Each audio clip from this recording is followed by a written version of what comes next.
Izin Bapak, untuk anak-anak kelas yang lain kita menggunakan Iceboard di kelas, terus untuk kelompok menggunakan device-nya masing-masing.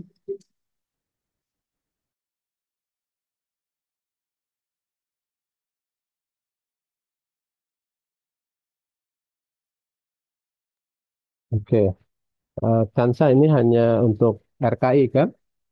Hanya satu kelas ya? Iya Bapak, hanya RKI saja. Oke, itu yang ada di kelas itu ada berapa orang? Yang kelompok mana? Kelompok berapa nih? Satu apa kelompok berapa yang mau paparan?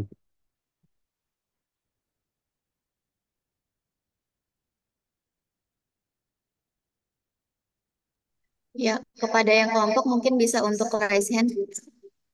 Kelompok yang mana kelompoknya? Oh ya, oke. Yang lain di kelas yang kelompok masing-masing gitu ya, masing-masing device ya. Oke, oke. Kita mulai aja ya, karena waktunya udah lewat 8 menit ya. Kelompok ini ada 5 orang ya anggotanya ya, gitu ya, Kansa ya. Izin Bapak untuk kelompoknya ada 5 orang. Oke. Semuanya ada berapa kelompok nih kelas kita ini? 10 apa 11? Izin Pak ada 8. Oh ya, oke. 8 ya. Oke. Baik, kita mulai ya. Baik, Assalamualaikum warahmatullahi wabarakatuh. Eh,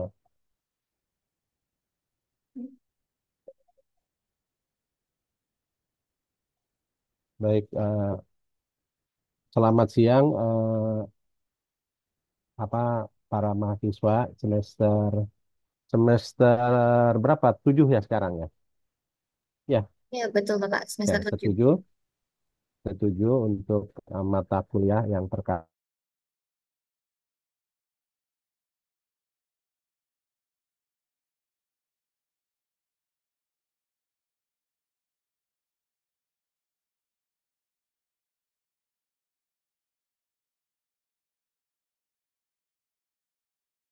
Kita kelompok yang lain 2, 3, 4, 5, 6, 7, 8 untuk menanyakan minimal satu pertanyaan dijawab dan mohon tulis mencatat apa siapa yang nanya dan pertanyaannya apa dan siapa yang jawab itu ya. Silakan Kanca moderatornya diatur, saya akan mengikuti. Terima kasih.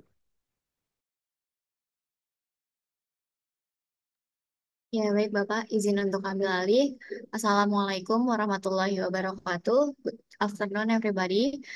The Honorable to our lecturer today, Mr. Nana Mulyana. And today we will listen to the explanation of the material from Group 1. For the presentation system, the group presents the material for 20 minutes, then continue with a question and answer session with a maximum of 3 questions, then continue with correction and addition to the material from Mr. Nana Mulyana. And the material that will be present this time is about nursing methodology.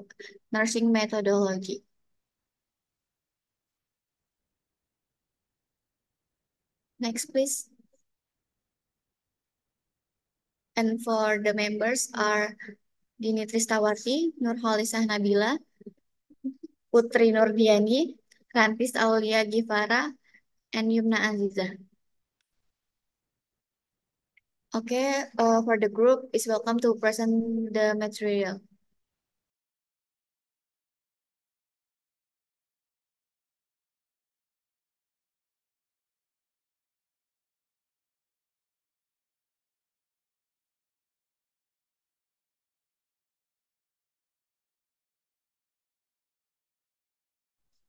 All right, everyone. So the first topic will discuss about the development history, uh, nursing development in the world. The first is Purba era. In this era, human research are be able to take care of herself alone. It's such as a mother because she is essentially a nurse.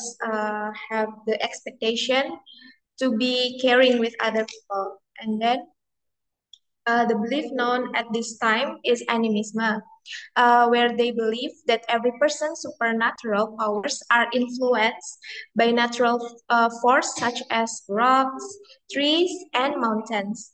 And the development of nursing in this era is greatly influenced by the religion or beliefs held by each group of society at that time.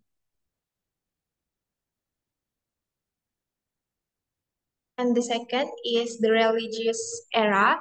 And in this era, each people believe that someone is sick because of the curse from the god for the sins that have been committed done before. And then the treatment centers in this era are places of worship, and the people who can heal are healers.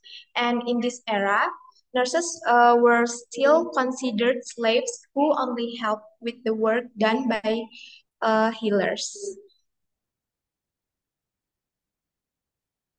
Okay. The next one is Masehi era. Nowadays, the spread of nurses was caused by the spread of Christianity. At that time, there were many women's organizations whose aim was to visit sick people, while men were given the task of caring for people who were sick or die. And then during Lord Constantine's reign, he found a hospital or what was called Synodicium or hospice, which was a shelter for people who were sick and needed care. And the hospital is currently called the monastic hospital. Okay, the next one is the Middle Masehi Sixth era. Nowadays, certain scenes have emerged, such as chemistry, hygiene, and medicine. This era also saw the emergence of basic nursing principles, such as the importance of personal, environmental, and food hygiene. The nursing figure who emerged in this era came from Saudi Arabia, named is Rufaidah.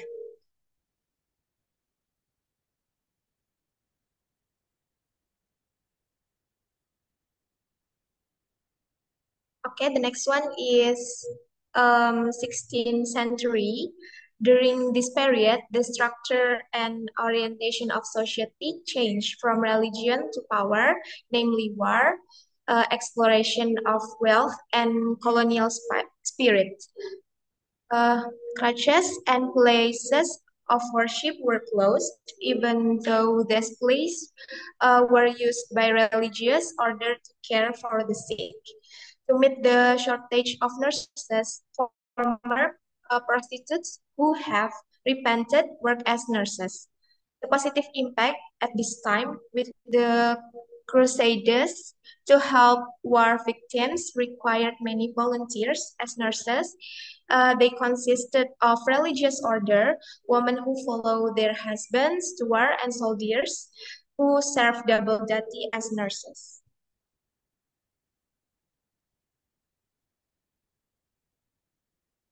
Okay, the next one is the new era or Renaissance.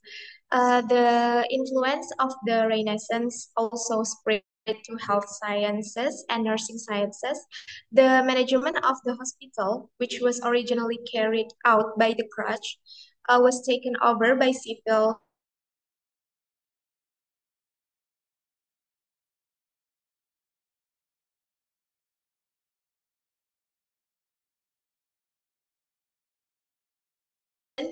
understand nursing.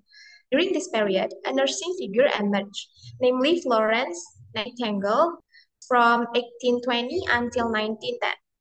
He developed a model of nursing care practice which states that person's illness is caused by environmental factors.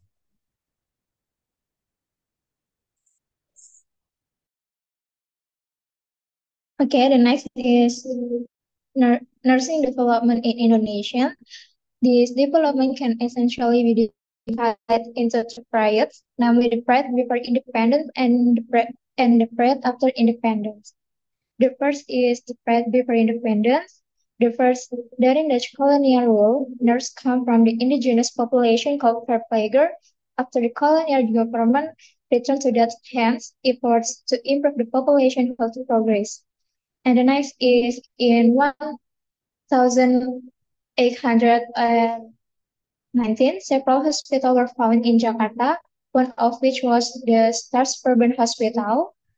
And the third is in the period 1816 until 1942, there were several private hospitals owned by the Catholic missionaries and the Protestant Jesuits. And the next is the defeat of the Allied force and the arrival of the Japanese army in 1942 until 1945, caused by the development of nursing to define. In the translate in bahasa, jadi memang di perkembangan keperawatan di Indonesia sendiri, ini dibagi ada dua periode. Nah, periode yang pertama ini di masa sebelum kemerdekaan dan ada di masa setelah kemerdekaan. Nah, untuk di masa sebelum kemerdekaan ini sendiri, itu pada awalnya masa pemerintahan kolonial Belandanya itu perawatnya itu berasal dari penduduk pribumi yang disebut dengan verpleger. Nah, verpleger ini sendiri atau perawat yang berasal dari penduduk pribumi itu dibantu oleh yaitu yang bernama Deacon Officer kayak gitu. Nah, untuk selanjutnya di tahun 1819 ini baru didirikan beberapa rumah sakit. Salah satunya ini rumah sakitnya adalah rumah sakit yang namanya sekarang RSCM seperti itu. Dan untuk di tahun 1816 sampai tahun 1942 ini berdiri beberapa rumah sakit di mana rumah sakit swastanya ini milik misionaris Katolik dan Janin Protestan. Nama rumah sakitnya tuh ada PGI Cikini, ada rumah sakit SD Karol Salemba, kayak gitu. Dan untuk yang di tahun 1942 sampai 1945 ini terjadi kekalahan tentara sekutu dan kedatangan tentara Jepang. Nah, ini nyebabin perkembangan keperawatan itu mengalami kemunduran. The next, please.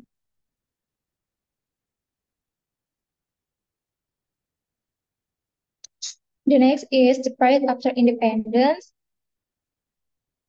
The first is 1945 until 1915 was the initial period of the independence and the transition period for the government of the Republic of Indonesia. And the next is the form of nursing service activities from 1945 to 1962 was still oriented towards skilled in the carrying out of procedures.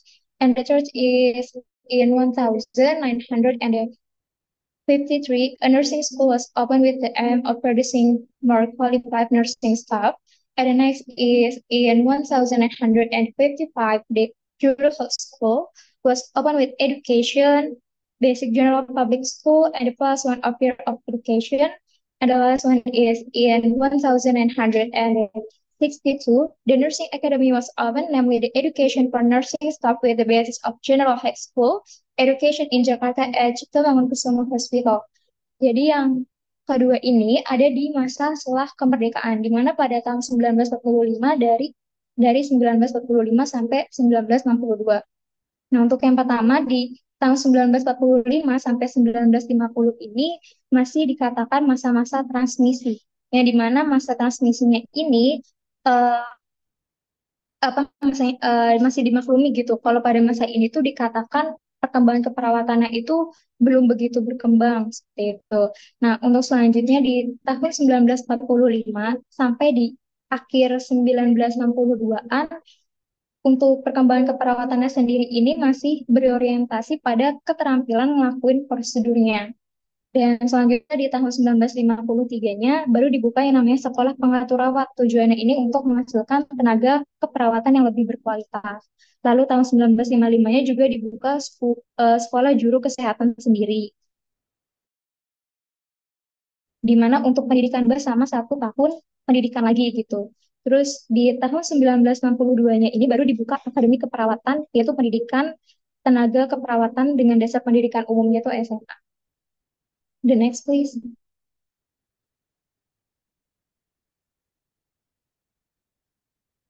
the period after independence. Nah, ini di tahun 1963 sampai 1982 sendiri itu eh, udah banyak perubahan dalam pelayanan, sama ada tempat tenaga lulusan akademi keperawatannya itu udah banyak diminati sama beberapa rumah sakit.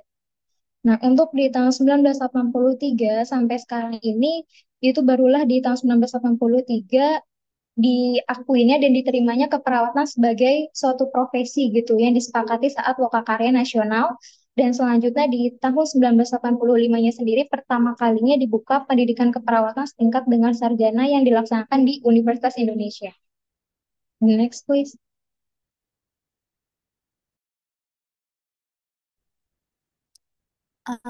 Okay. The next is method to finish the scientific problems. Okay, so first step, we need to formulate problem. The first step in conducting scientific research is to formulate a problem that arises from the idea that is deemed not good or not quite right. So the further research and solution needs to be carried out to improve it. So before we do a research, we need to make a question that will be the base of the research itself. The main question can be supplemented with a second question to narrow the scope of this question. The scientific problem or question must be something that can be confirmed or denied. Jadi pertanyaan yang akan menjadi rumusan masalah dari penelitian ini tuh harus bisa dikonfirmasi atau bisa ditolak gitu. Contohnya, the example is it true that massaging the breast can help produce breast milk? Ini contohnya aja ya. Next. So, and the second step is we need to observe and preparation the background. Prepare the background. Reason why you should bring up this topic, whether because it is based on a certain phenomenon or according to the researcher himself, the problem still has shortcomings. Researchers must have basic knowledge of the problem to be researched, like what about previous research, what research has been carried out, what differences current previous research, what will be influenced or produced by this research as well. Kayak jadi yang kedua kita harus menyiapkan latar belakang dan kita latar belakang kenapa kita membuat penelitian ini, kenapa harus begini, kenapa penelitian ini harus dilakukan. Lalu kita juga sebelum meneliti kita harus punya basic dasarnya. Kayak penelitian, ada nggak sih penelitian yang mirip sebelumnya yang sudah dilakukan? Apa hasil dari penelitian tersebut? Apa perbedaan penelitian yang akan kita lakukan dan penelitian sebelumnya seperti itu? Apa yang akan dihasilkan, apa yang akan dipengaruhi dari penelitian kita ini? Kita harus mengetahui itu sebelum memulai penelitian. Next. Okay. Next is about formulation hypothesis.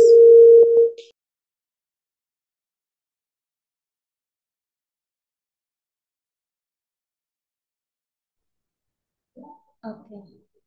Yeah. Next is about formulation hypothesis.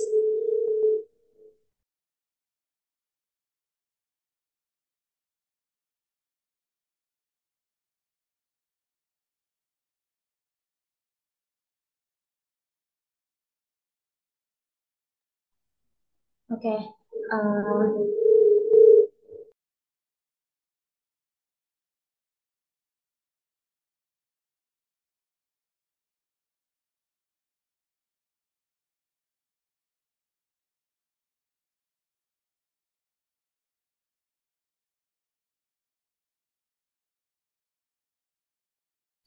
Iya,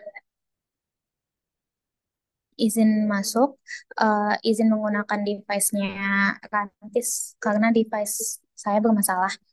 Oke, kita masuk ke formulation hypothesis atau perumusan hipotesis. Nah, hipotesis sendiri ini itu bisa didefinisikan sebagai uh, prediksi spesifik prediksi spesifik tentang sesuatu yang terjadi menurut teori ilmiah. Jadi bahasa gampangnya uh, Pak peneliti ini membuat sebuah asumsi yang belum tentu benar dan butuh pembuktian. Di sini bisa di sini di bold can be defined as a specific prediction. Jadi kayak sebuah prediksi yang bentuknya spesifik tentang sebuah ilmu, tentang sebuah teori. Nah, uh, this hypothesis aim to provide clarity, specificity, and purpose to scientific problems. Jadi si perumusan hipotesis si hipotesis ini itu tujuannya itu untuk memberikan kejelasan, kekhususan, dan fokus kepada permasalahan ilmiah yang emang tadi udah ditemukan gitu. Tadi kan ada satu masalah, misalkan contoh yang ditemukan, yang disebutkan oleh teman saya sebelumnya, apakah pijat payudara itu akan meningkatkan produksi ASI misalnya. Setelah masalah itu ditemukan, kita membuat hipotesis. Nah, untuk adanya hipotesis ini tuh akan membuat masalah yang kita temukan itu lebih fokus gitu untuk diteliti. Nah, according to Kumar, this hypothesis is important because it can make researchers more knowledgeable, focuses on providing specific aspect of the problem to be researched, inform the data that must be collected, and becomes the focus of the research, allow the formulation of various theories while remaining open to whether the conclusion are true or false. Jadi, uh, penting kenapa perumusan hipotesis ini penting? Karena peneliti jadi lebih dapat berfokus nih kepada aspek spesifik apa sih dari masalah yang akan diteliti. Nah, di sini juga perumusan hipotesis ini juga membantu dalam dalam memberitahu data yang harus dikumpulkan. Data apa sih yang jadi fokus penelitian di peneliti ini, itu bisa lebih fokus dan bisa lebih dikolek lebih lebih baik gitu. Lalu juga memungkinkan perumusan dari berbagai teori dengan tetap terbuka pada salah atau benarnya kesimpulan. Jadi kita dari perumusan hipotesis ini uh, masih bisa tetap terbuka apakah sebenarnya hipotesis ini benar atau salah. Jadi kayak hipotesis itu nggak selalu bisa benar gitu, karena itu hanya dugaan sementara atau hanya prediksi yang sifatnya spesifik. Next. Nah, untuk membuat untuk merumuskan hipotesis itu nggak bisa sembarangan, meskipun emang itu hanya dugaan sementara, tapi tetap harus berdasarkan teori. Ada beberapa karakter uh, untuk membuat hipotesis gitu, memformulasikan hipotesis itu ada beberapa karakteristiknya. Contohnya, hipotesis yang dibangun haruslah sederhana, spesifik, dan jelas secara konsep. Lalu, the hypothesis built must be variable, jadi harus bisa diverifikasi nih. Lalu, the hypothesis that is built must be related to the existing body of knowledge. Harus berhubungan dengan tubuh pengetahuan yang ada. Jadi kalau misalkan emang kita menelitinya dari masalah tadi ya, yang apakah pijat payudara bisa mempengaruhi produksi ASI, ya hipotesisnya jangan keluar dari knowledge tersebut. Lalu hipotesis yang dibangun harus dapat diukur. Misalkan contohnya, ada satu contoh hipotesis berdasarkan masalah yang udah dapat tadi ya. Kita kan udah dapat nih masalahnya, adalah apakah pijat payudara berpengaruh terhadap produksi ASI gitu. Nah, hipotesis yang dirumuskan itu bentuknya bisa H0-nya itu tidak ada hubungan antara pijat payudara dengan produksi ASI. Nah, kalau misalkan H1-nya itu bisa ada hubungan antara pijat payudara dengan produksi ASI. Tuh. Lanjut ke desain eksperimen. Nah, untuk desain eksperimen ini, the process of designing and organizing an experiment to or research to ensure that the result obtained are reliable, valid, and can be interpreted properly. Jadi, bahasa gampangnya tuh di desain eksperimen ini tuh kita mengelompokkan ya. Biasanya sih desain eksperimen ini dalam penelitian itu biasanya dipakai untuk penelitian kuantitatif. Kita jadi em, kayak mengelompokkan eh, eh, salah maaf, mohon maaf. Jadi kayak digunakan untuk mengetahui pengaruh variabel independen atau variabel yang atau si treatment atau perlakuannya terhadap variabel dependen atau hasilnya dalam kondisi yang dikendali atau terkendali. Misalkan contohnya tuh ada one shot case study, one group pretest post-test design, terus ada post-test only control design, pretest group design, terus ada quasi experimental design, contohnya kayak gitu. Nah, this step includes designing prototype or system architecture. Jadi kayak kalau di sini tuh dia ngebentuk sebuah apa ya, prototype gitu.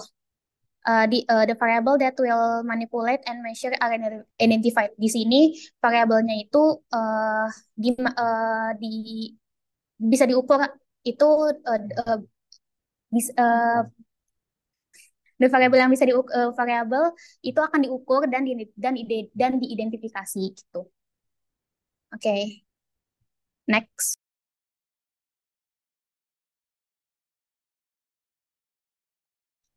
Okay, the next is testing the hypothesis. So after we design the experiment, we need to test it. Testing hypothesis is carried out to test whether the existing hypothesis is true or not. The step is also to confirm the result of the research. And ini ada 3 jenis dari testing hipotesis. Yang pertama ada you can use a prototype or simulation for research that it usually for research that requires proof has been built in prototype form.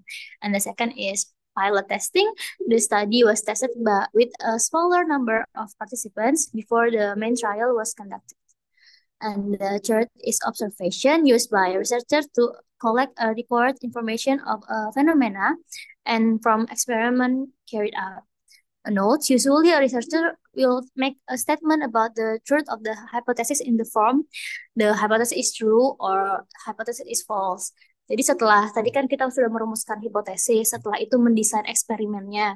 Di tahap yang ini kita melakukan eksperimen tersebut. Nah, melakukan eksperimen tersebut ini ada 3 jenisnya, yaitu dengan cara prototype, simulasi, yang kedua uji coba, yang ketiga observasi. Nah, ini dilakukannya beda-beda ya. Jadi kayak tergantung penelitiannya seperti apa. Misalkan penelitiannya itu butuh uji coba, yang ke orang-orang nih itu bisa pakai yang pilot testing. Terus ya kalau misalnya butuh kayak diamati itu bisa pakai yang metode observation. Next. And after we test the experiment, we need to analyze the results. Results analysis refers to the process of analyzing information or data that has been collected with the aim of understanding the meaning and implication of the results. And here there are 4 types of analysis method. Itu ada kualitatif, kuantitatif, combination, and regression analysis. Jadi setelah dilakukan tesnya, kan ada hasilnya nih. Setelah hasilnya muncul dianalisis gitu. Untuk kayak membuat kesimpulan gitu. Setelah itu, and after that, the last step setelah semua sudah ketemu nih, hasilnya sudah ketemu, kita harus dissemination the results. The researchers must make a report on the final results obtained from the research. The goal is to convince the people that the researcher has produced good research results. The form of dissemination can be in the form of scientific articles or journals as well as media. Jadi setelah semuanya dilakukan, kita harus membuat laporan atas penelitian yang sudah kita lakukan. Laporan ini bisa berupa laporan itu sendiri, atau kayak berbentuk jurnal, artikel, publikasi gitu, atau bisa juga kayak dikasih tahu dalam bentuk seminar seperti itu.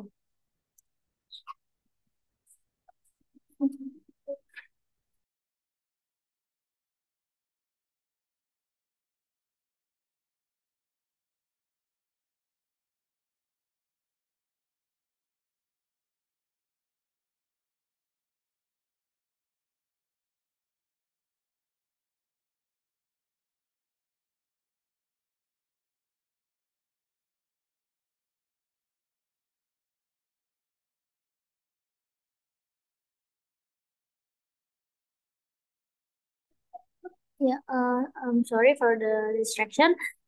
Jadi, ya, next.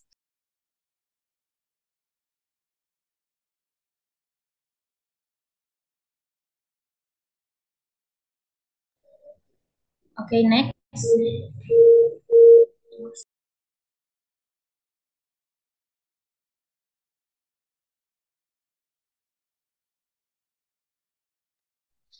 Yeah. Okay, next is about role of research in effort to develop the nursing profession atau peran penelitian dalam upaya mengembangkan profesi keperawatan. Nah, we know that nurse as health workers or professional health workers.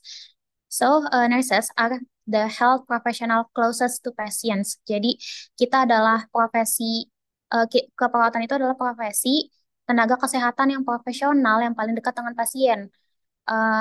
And the job is to provide excellent and up-to-date service to patients in the form of nursing care.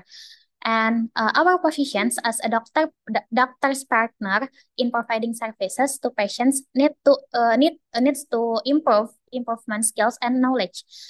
It's also required to be able to provide innovation in services without ignoring and endangering health service needs. So, of course, nursing research is necessary. Jadi, kita ini kan adalah tenaga profesional kesehatan yang paling dekat dengan pasien ya. Nah, tugas kita itu adalah memberikan pelayanan prima dan terbaru untuk pasien dalam bentuk asuhan keperawatan. Kita ini posisinya sebagai rekan dokter dalam memberikan pelayanan pada pasien yang membutuhkan peningkatan keterampilan atau pengetahuan. Maksudnya tuh maksudnya tuh akan ada momen di mana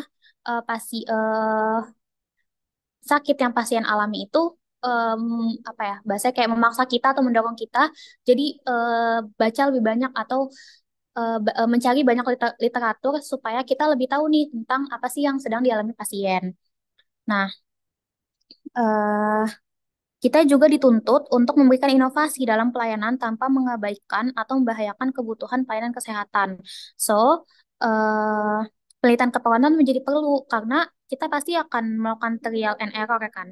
Jadi kayak akan ada saatnya kita melakukan trial and error eh, untuk mendapatkan bentuk asuhan keperawatan yang lebih maksimal dan tepat. Nah, kita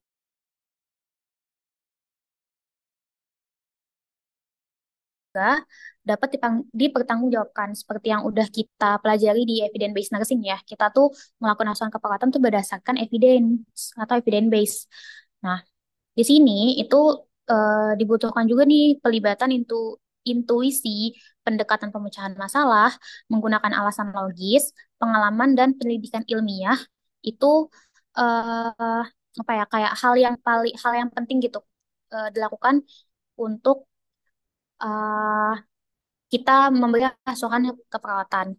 Nah, ada lagi beberapa peran penelitian eh, sebagai upaya mengembangkan profesi keperawatan. Next, selanjutnya akan dijelaskan oleh teman saya. Yeah, the next is research role in nursing. There are seven. One, the existence of nursing research makes it possible answer question that arise when nurses practice. Adanya penelitian memungkinkan dapat menjawab pertanyaan-pertanyaan yang muncul saat perawat melakukan praktik. Two, can provide data in the form of effective records of care delivery care for patients. Dapat memberikan data berupa catatan efektif pemberian asuhan keperawatan terhadap pasien. Three, things that are measurable and proven to be effective in carrying out nursing research become capital for nurses' self-confidence in providing nursing care. Hal-hal yang terukur dan juga terbukti dalam pelaksanaan penelitian keperawatan menjadi modal kepercayaan diri perawat dalam melakukan asuhan keperawatan. For scientific inquiry is a way to answer questions and explain existing theories to solve problems in nursing practice. Next. The next is with research, nurses become capable carry out scientific observation of behavior, events, and or objects systematically so as to provide hope that can be carried out for the development of nursing science. Dengan melakukan penelitian, perawat jadi mampu melakukan observasi ilmiah terhadap tingkah laku, kejadian, dan juga benda-benda secara sistematis sehingga memberikan harapan yang bisa dilakukan untuk sebuah perkembangan ilmu keperawatan. 6. Reducing the gap in technology mastery in the health sector because research findings make it more likely that scientific and technological transformation will occur. 7. The process of developing a new finding or approach in nursing care.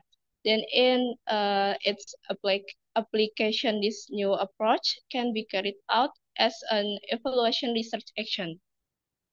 Oke, sekian dari kelompok 1. Saya kembalikan ke moderator. All right, thank you for the groups one that have present the material today. Next is about the question and answer sessions. And for the participants who want to ask a question to the group,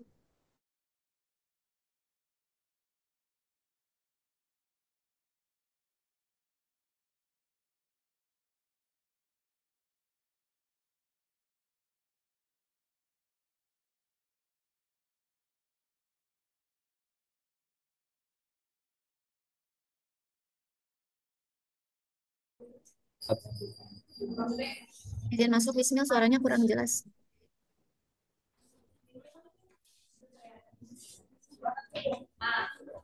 Okay, is that my explain is the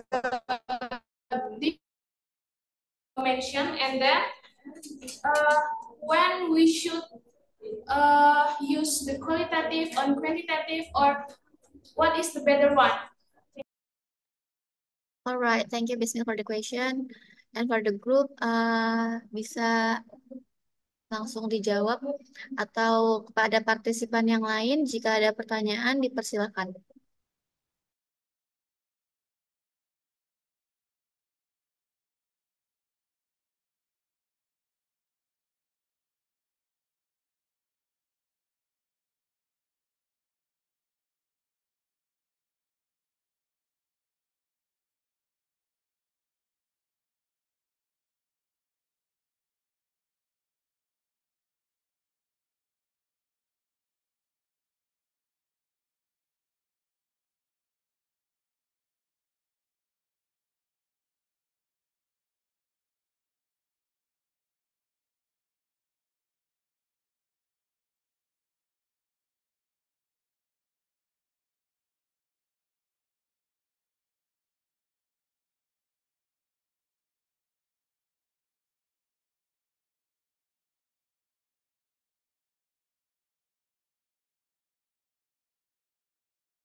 Ya, oke, baik.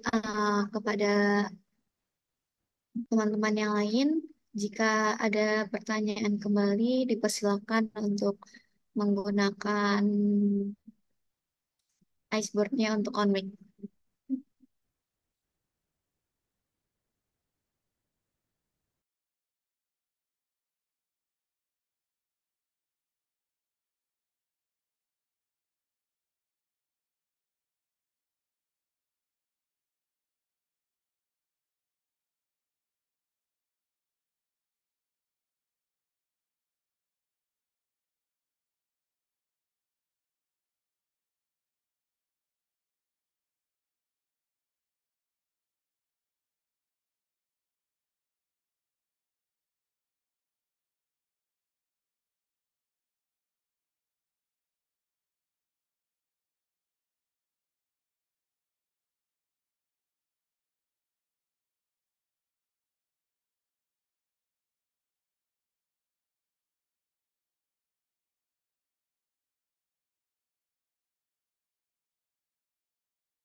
Ya,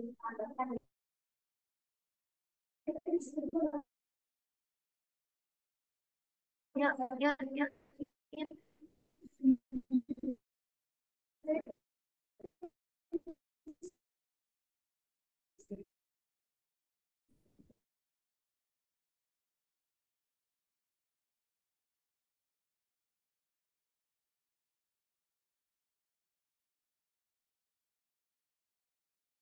Pengujian hipotesis pilot testing yang partisipannya sedikit. Itu maksudnya seperti apa ya?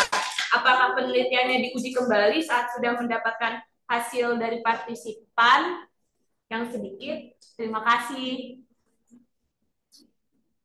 Alright, thank you Naswa for the questions.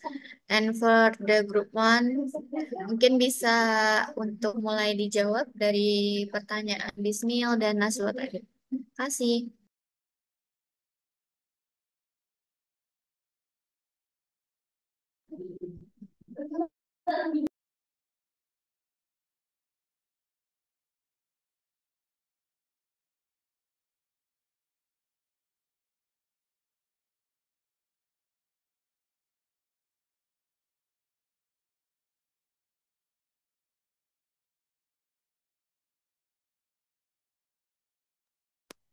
Ya, ya, izin menjawab pertanyaan dari Bismil. Ya, dipersilakan. Ya, tadi kan bertanya apa perbedaan dari metode analisis data. Ya, yang pertama itu di situ ada dijelaskan kualitatif. Jadi kualitatif ini biasanya dilakuin buat penelitian yang itu metodenya tuh wawancara atau observasi. Nah ini tuh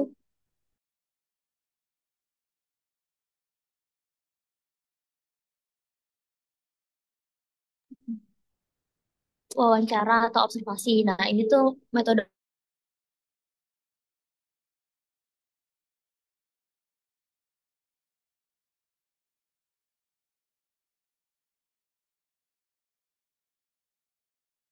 metode kualitatif.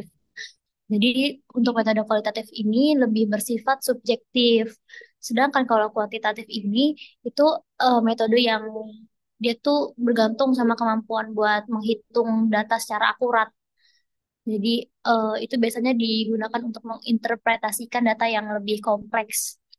Nah, ini contohnya kayak ada analisis deskriptif, regresi, dan faktor. Nah, kalau tadi kualitatif itu kan lebih subjektif, sedangkan kalau kuantitatif ini lebih objektif metodenya. Itu kalau misalnya kombinasi, itu kombinasi antara kualitatif dan kuantitatif. Itu pendekatan yang itu dikombinasi ini ya, tadi kualitatif sama kuantitatifnya itu. Nah, untuk selanjutnya akan dilanjutkan oleh teman saya.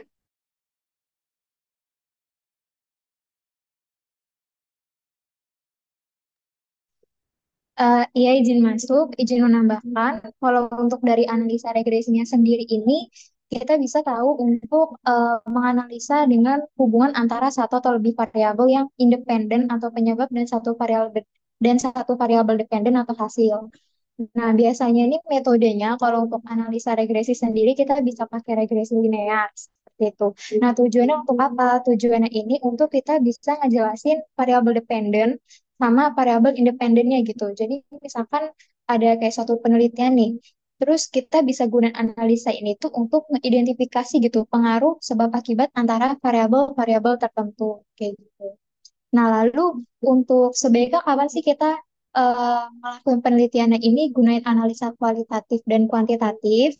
Nah, kalau misalkan di analisa kualitatif sendiri, ini kita bisa pakai misal kita lagi ngelakuin observasi ataupun wawancara ataupun kita mau menganalisa teks kayak gitu.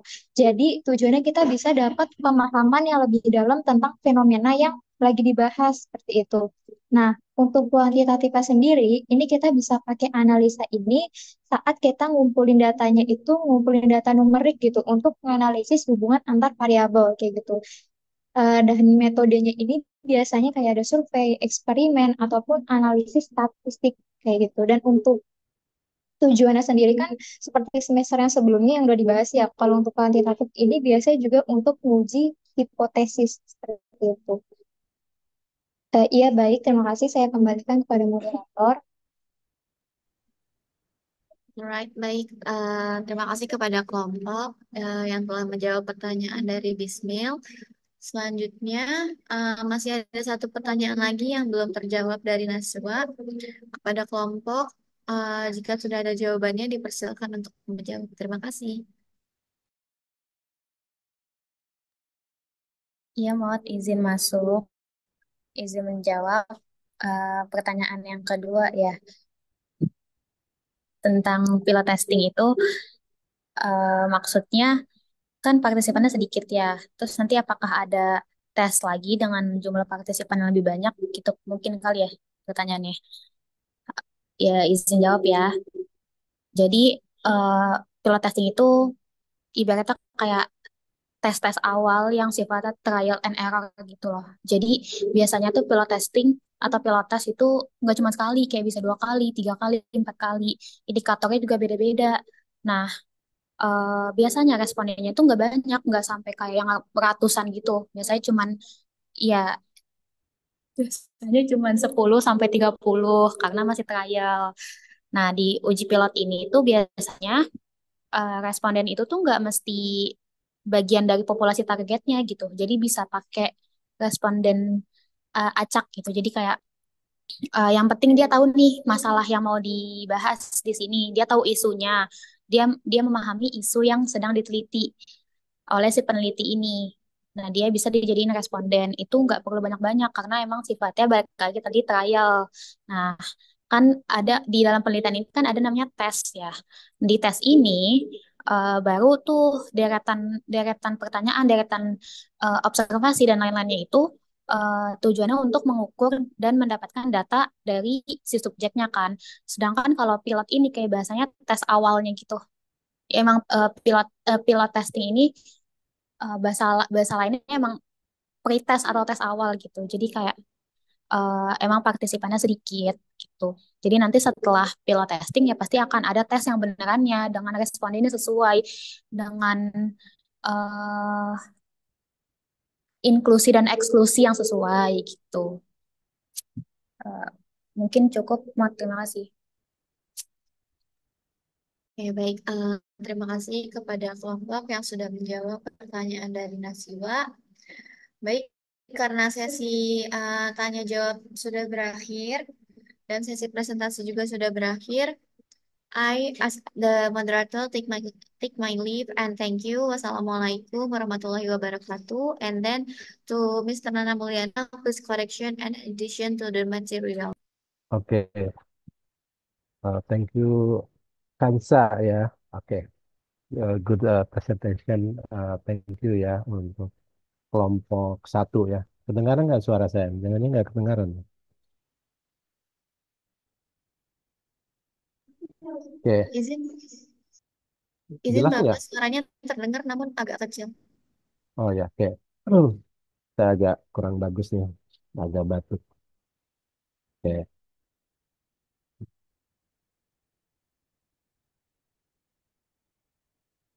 oke.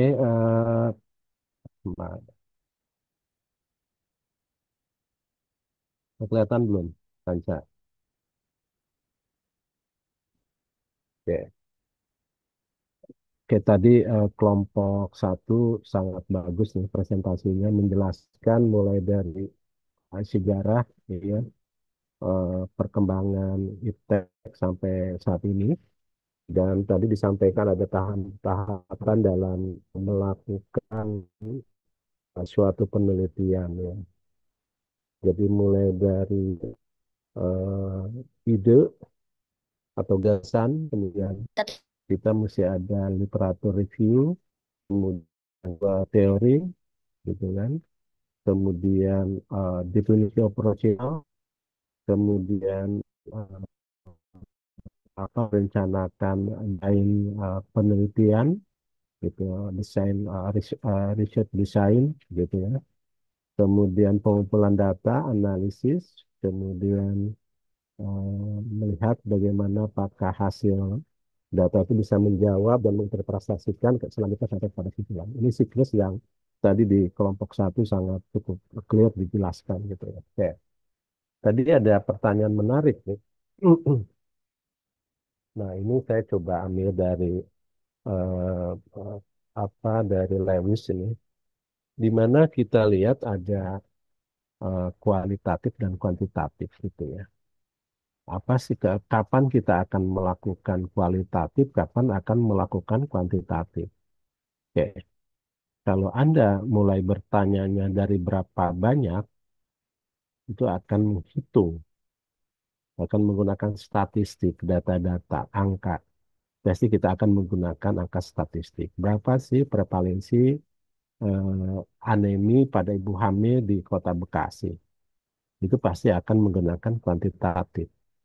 Tapi kalau kita mulainya why, mengapa, why, bagaimana, atau mengapa, why atau how gitu, mengapa, bagaimana kejadian tinggi prevalensi anemi di Bekasi, itu kita akan melakukan kualitatif. Tadi bahasa teman-teman itu subjektif gitu, bukan subjektif sebetulnya. Bahasanya adalah mengeksplorasi nilai-nilai yang ada di individu gitu ya, yang ada di kelompok yang sulit atau agak susah dilakukan kuantifikasi gitu.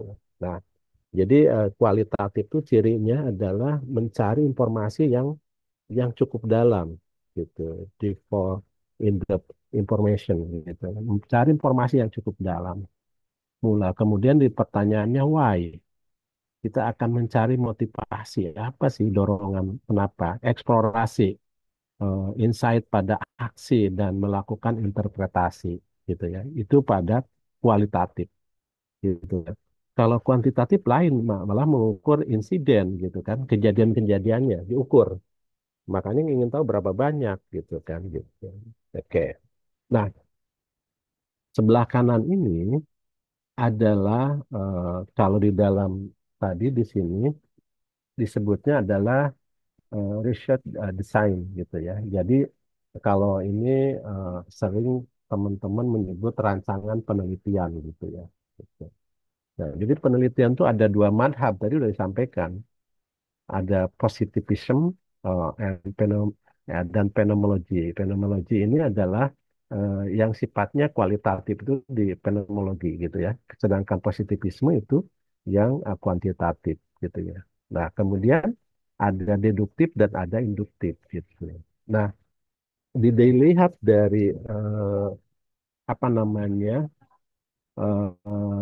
strategi risetnya atau desain penelitian itu ada eksperimental.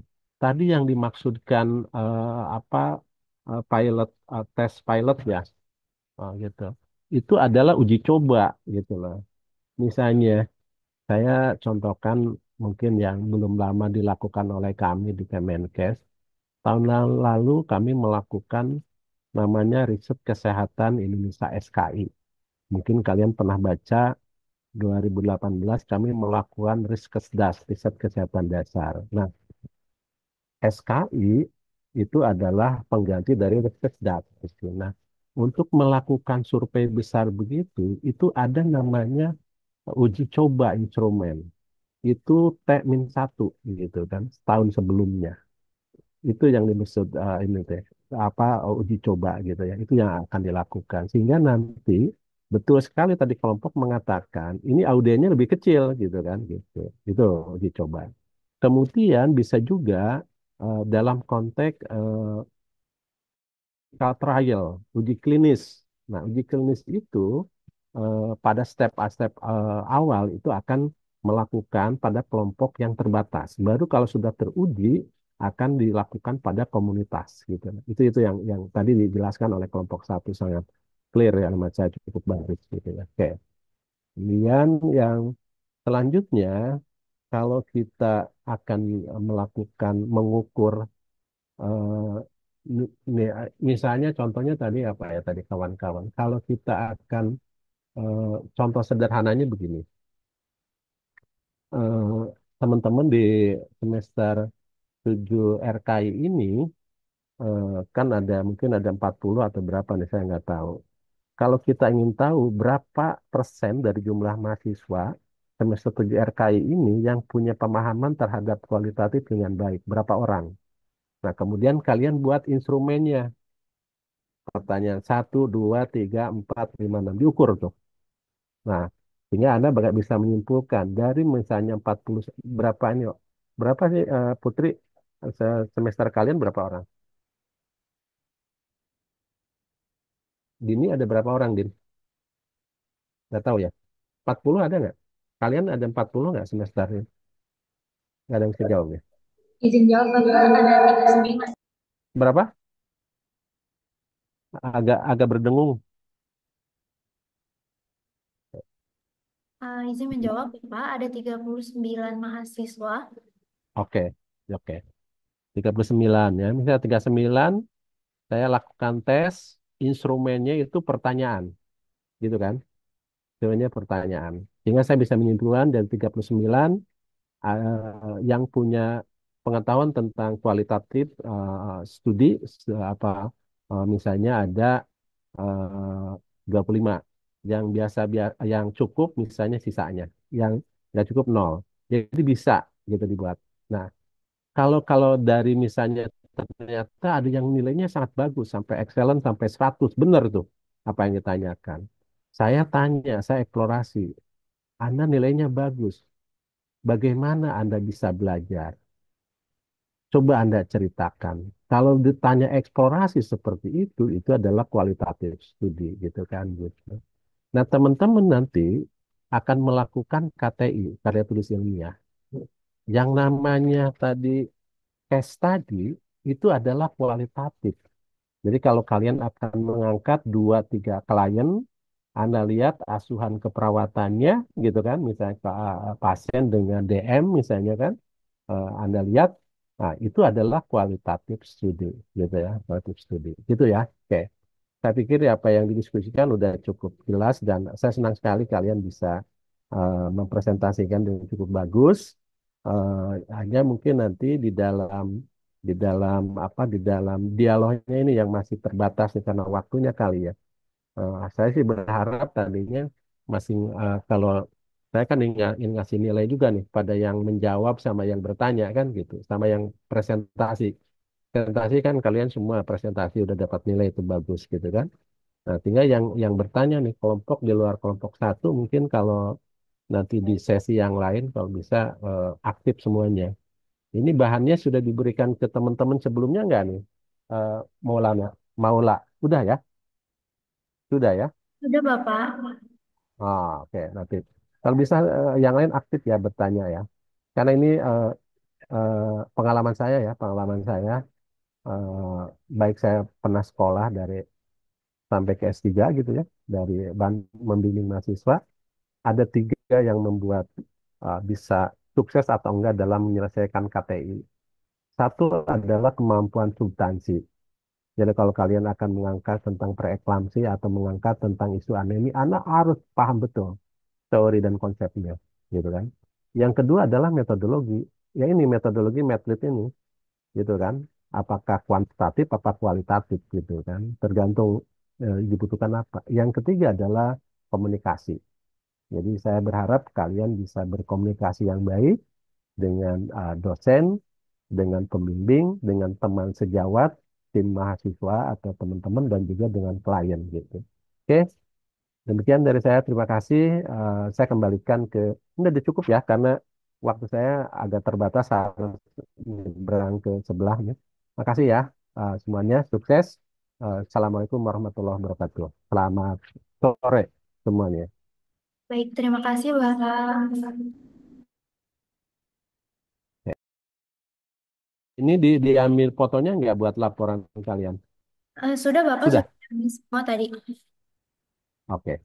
Yuk, pamit ya. Assalamualaikum. Waalaikumsalam.